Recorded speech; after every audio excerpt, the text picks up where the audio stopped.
प्रिय संस्कृत मित्राणी, नवा संस्कृताय और हिंदू नववर्ष की हार्दिक शुभकामनाएं और चैत्र रामनवमी की भी हार्दिक शुभकामनाएं। आज हम लोग आर के संस्कृत स्टडी में आप सभी भाई बहनों का हार्दिक स्वागत अभिनंदन करते हुए महाकवि कालिदास द्वारा विरचित अभिज्ञान शाकुंतल नाटक का वाचन हम लोग कर रहे हैं और इसमें हम लोगों ने 5 श्लोकों तक वाचन कर लिया है।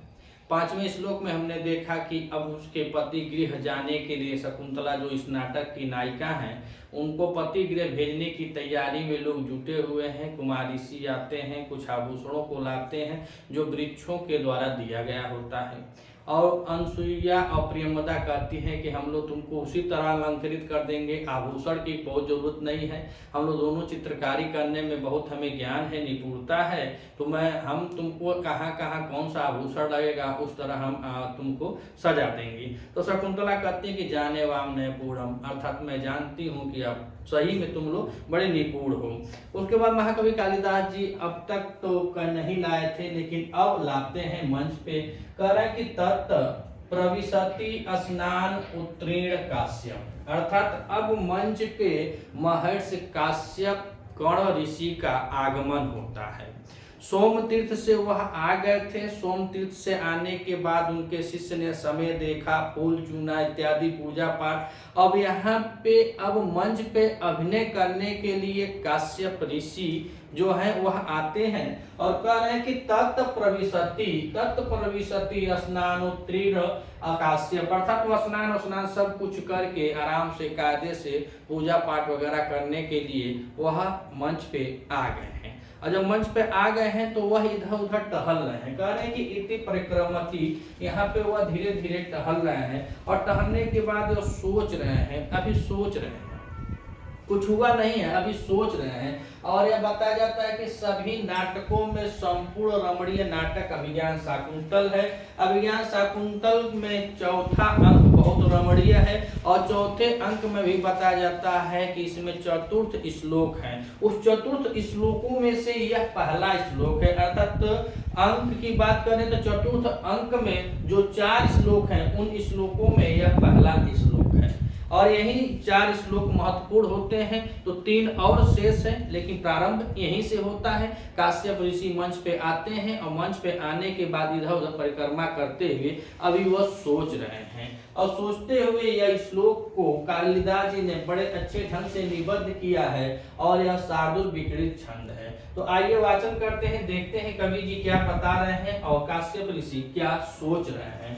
तो कह रहे हैं यातस्य यद्ध शकुंतलेति हृदयं संप्रेष्टं उत्कंठया कंठस्तंभित बाष्पवृत्तिकलुष चिंताजडं दर्शनं वैकल्लव्यं ममतावदीदृशमिदं स्नेहाद्रयोकस पीडयन्ते क्रीडकथनं नु तनया विश्लेष दुःखेन वे, तनया विश्लेष दुःखेन वे।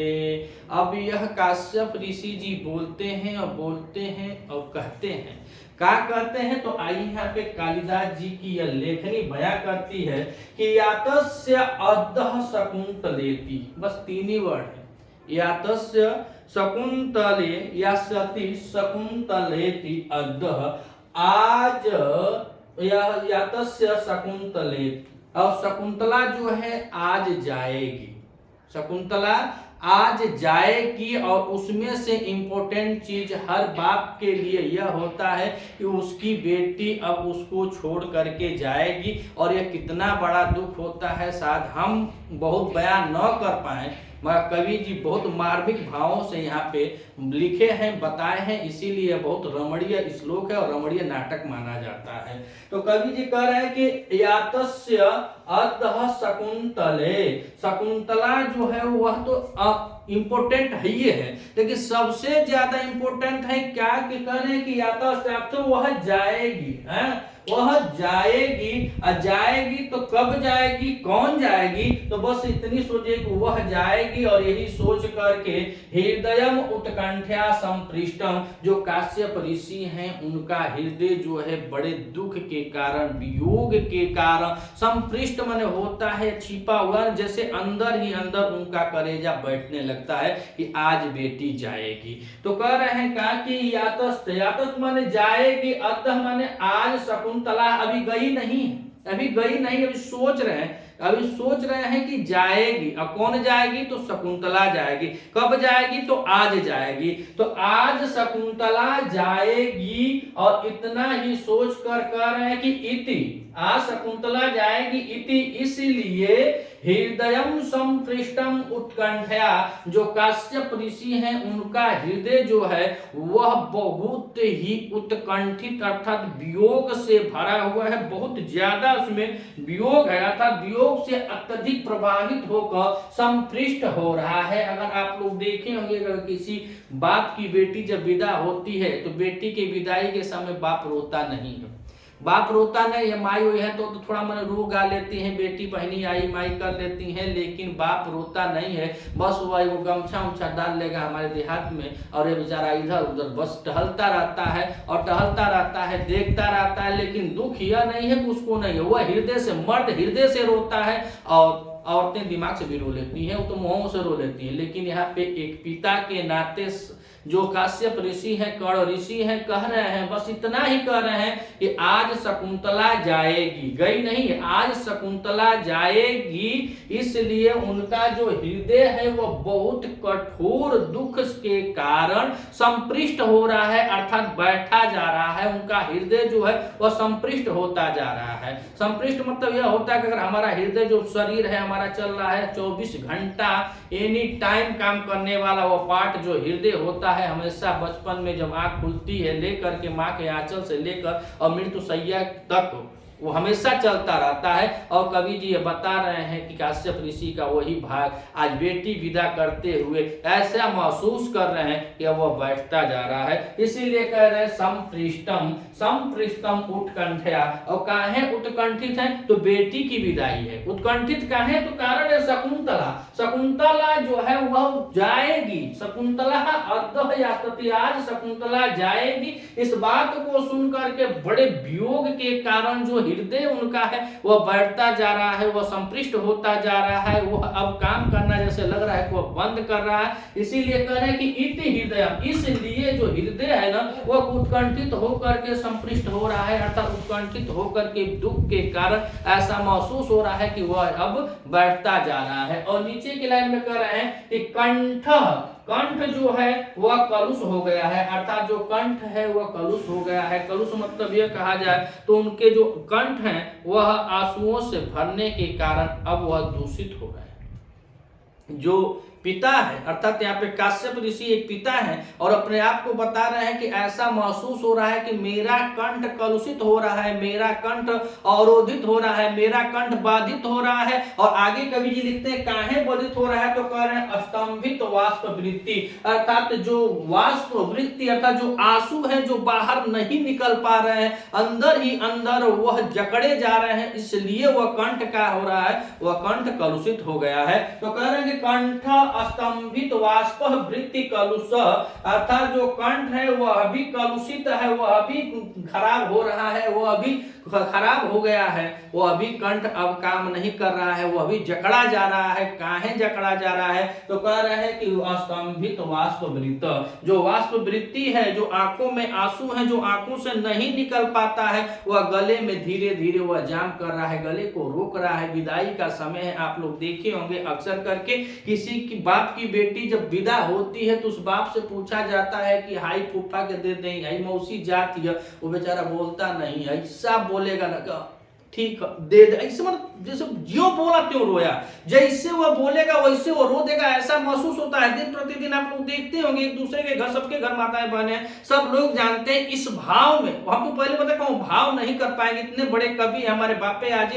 परपादे तक नहीं कुछ कर पाएंगे, लेकिन यह कवि कितना रमणीय नाटक में इसमें क्या रस भरना चाह रहे हैं, यह यहाँ पे शब्दों से नहीं बस अनुभव से किया जा सकता है कि एक बेटी के विदाई के समय एक बाप की दशा क्या होती है, यही इसमें बतलाया जा रहा है। तो पहली लाइन में बस यही बताया कि वह पिता है, वह पिता है। नीचे बतलाएंगे कि वह पिता कैसे हैं, जबकि वह पालक पिता है, उनका कुछ नहीं है, उनका कुछ नहीं है। वह तो विश्वामित्र की पुत्री है, मेनका की पुत्री है, लेकिन ये पालक पिता है और उनकी यह दशा है कि बस आज शकुंतला जाएगी, इतना भर से ही उनका जो हृदय है वह संपृष्ट होता जा रहा है, उनका हृदय बढ़ता जा रहा है। और कह रहे हैं कि कंठ कलुष, उनका कंठ भी कलुषित हो गया है, उनका कंठ भी अवरोधित हो गया है, उनका कंठ भी साथ नहीं दे रहा है। काहे तो कह रहे हैं स्तंभित बाष्प वृत्ति, जो आंखों में जो आंसू आंखों से नहीं निकल पाते हैं, स्त्रियां जो माताएं बहनें होती हैं जो अपने आंखों से रो लेती हैं, आंसू निकल जाते हैं, उनका एक लेख तो ठीक होता है, लेकिन मर्द और बाप के दर्द और वेदना को समझिए जो आंखों से रो भी नहीं सकता है।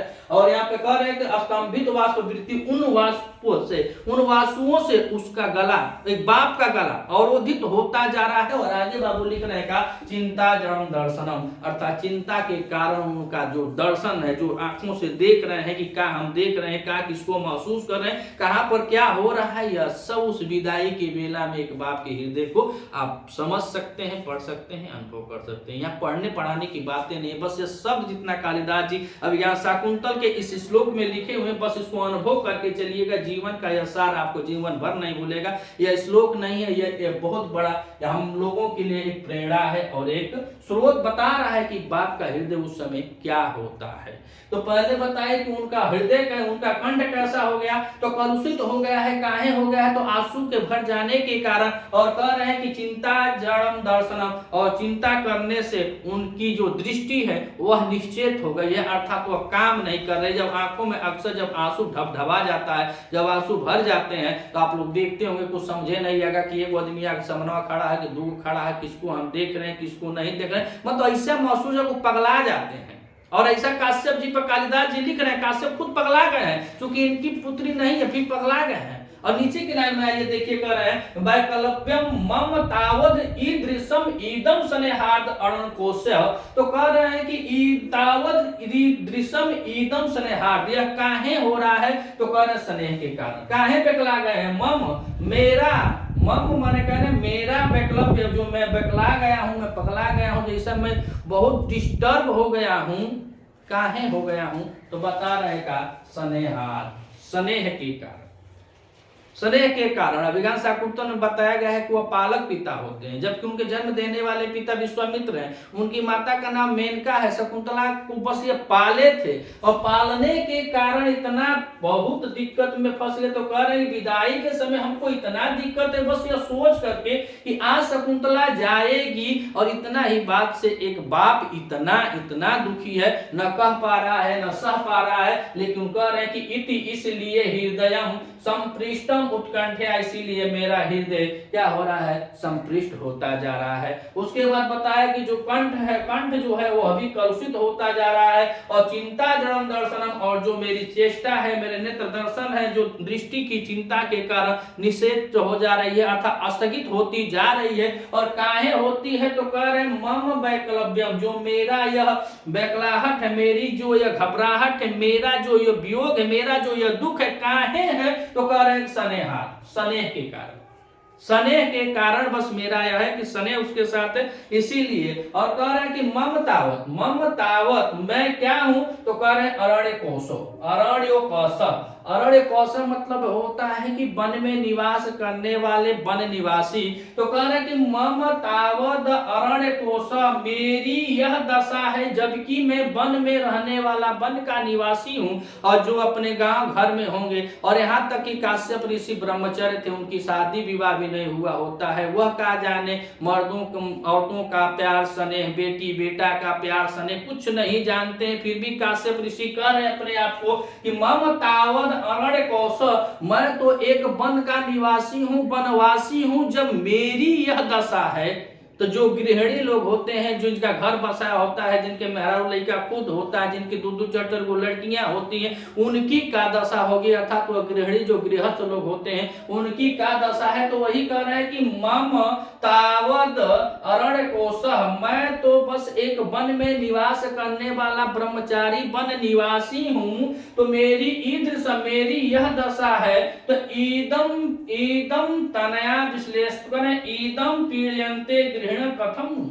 ईदम पीड़यन्ते कथम गृहिण कथम नु, अर्थात जो गृहिणी लोग होते हैं, जो गृहस्थ लोग होते हैं, जिनका शादी विवाह होता है, जो बेटी बेटा को पाले होते हैं, बढ़ाए होते हैं, अभी इनको वह नहीं पता है कि जो अब जो पैदा किए होते हैं उनको, या कभी उंगली पकड़ के अपने बेटी को स्कूल लेकर नहीं गए हैं, कभी अपनी बेटी की इच्छा के लिए कोनो मेला में फुलौना नहीं कीने हैं, कभी अपनी बेटी को एगो खिलौना नहीं खरीदे हैं, कभी अपनी बेटी के लिए वो वस्त्र नहीं खरीदे हैं, या पालक पिता है, वन में निवास करने वाले पिता है, जब इनको इतना दर्द होगा तो सोचिए कि वह पिता जो अपनी बेटी के हर ख्वाहिशों को पूरा करता होगा, और जब उसकी बेटी विदा होती होगी तो उसको होगा। बस यही श्लोक में बताया गया है, यही बतलाया गया है। कम से कम वो पिता तो सोचता होगा ना, आज मेरी बेटी हमारे साथ पढ़ने गई थी, मैं उसको साइकिल पर ले गया था, उसको गाड़ी पर ले गया था, इत्यादि इत्यादि बहुत कुछ है। पुस्तक लेकर आया था, किताब लेकर आया था, कपड़ा लेकर आया था,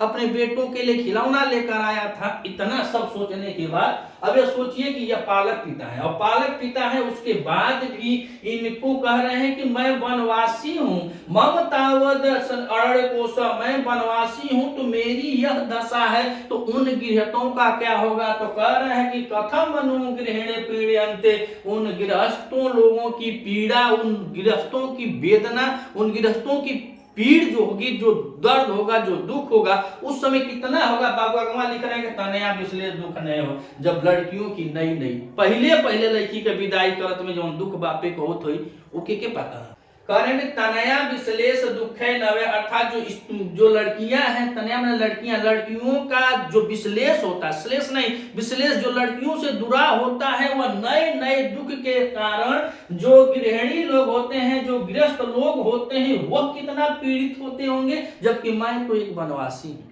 मैं एक वनवासी हूं, जब मुझको इतनी पीड़ा है, मुझको इतना दुख है, मुझको इतना दर्द हो रहा है, एक बेटी को विदा करने मात्र सोच करके, तो जो सच में पाले पोसे होंगे, खिलाए पिलाए ले जाकर उसके हर ख्वाबों को, उसके हर सपनों को, उसके हर चीजों को प्रदान किए होंगे, जब वह बेटी विदा करते होंगे तो उनको कितना दर्द होता होगा। यह काश्यप ऋषि है, अभिज्ञान शाकुंतल का 4थे अंक का यह 6वां श्लोक है। कालिदास जी इसको लिख रहे हैं, कालिदास द्वारा यह निबद्ध शार्दूल विक्री छंद में है। तो एक बार और देखते हैं, यातस्य यद्दह शकुंतलेति हृदयं संपृष्टं उत्कंठया कंठः स्तंभित वाष्प वृत्ति कलुषः चिंता जड़म दर्शनम। कह रहे हैं कि आज शकुंतला जाएगी, इति मन यही सोच करके उत्कंठया हृदयं संपृष्टम, मेरा जो हृदय है वह बैठता जा रहा है, जो मेरा हृदय है वह काम नहीं कर रहा है, अर्थात वह मेरा हृदय दुख से भर गया है। आगे कह रहे हैं कि कंठ कलुष, और जो मेरा कंठ है वह कलुषित हो उठा है। क्या है,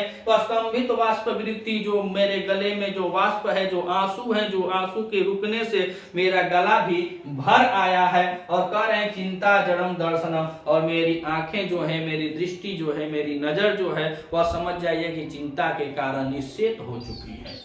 आगे करें वैकल्प्यम मम तावद ईदृशम ईदम स्नेहाद्र अरण्य कोश, मम तावद, जब मैं मुझ जैसे ऐसे, मम तावद अरण्य कोश, अर्थात मुझ जैसे वनवासी की यह दशा है। क्या है दशा, कने स्नेहार, स्नेह के कारण जब मुझ जैसे वनवासी की यह दशा है। और वैकल्प्य मन होता है मतलब जैसे व्याकुलता हो रहा है, व्याकुल हो रहे हैं, व्याकुलता के कारण वो दुख उत्पन्न हो रहा है। तो काश्यप जी कह रहे हैं कि मुझ जैसे वनवासी के साथ अगर ऐसा हो रहा है, स्नेह बस मात्र हो रहा है, तो उनका का तो कह रहे हैं गृहिणी कथम नु पीड़यन्ते, जो गृहस्थ लोग होते हैं उनको कितना दुख होता होगा। और कब, तो कह रहे हैं कि तनया विश्लेष दुखे नरवे, अर्थात जब वह अपनी पुत्री का पहले अपनी बेटी से जब वह दूर होते होंगे, वो पिता जब अपने पुत्री को जब पहली बार विदा करते होंगे, उनको कितना दुख होता होगा। इतना ही इसमें बतलाया गया है। अगर आप इस चैनल पर नए हैं तो चैनल को सब्सक्राइब कीजिएगा, वीडियो अच्छी लगे तो वीडियो को भी लाइक कीजिएगा। मिलते हैं अगले वीडियो में, तब तक के लिए नमः संस्कृत।